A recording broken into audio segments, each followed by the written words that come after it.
Hello everyone and welcome to Technology with AK. In this new video, I'll be going to teach you guys how to convert any Word document into PDF.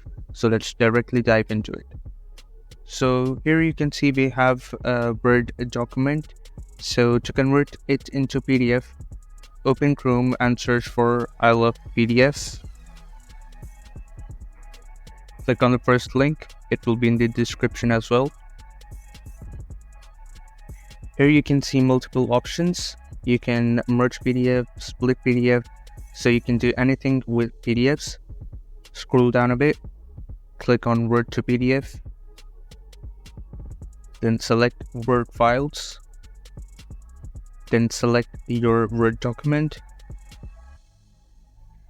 Here you can add more files, but I'll keep it simple. Click on Convert to PDF.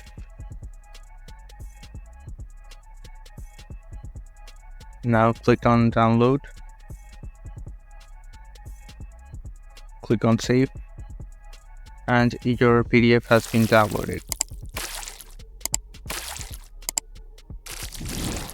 So this was how you can convert Word documents into PDF, and this brings us to the end of the video. If the video was helpful, so please like the video and do not forget to subscribe to my channel, and I'll see you next time.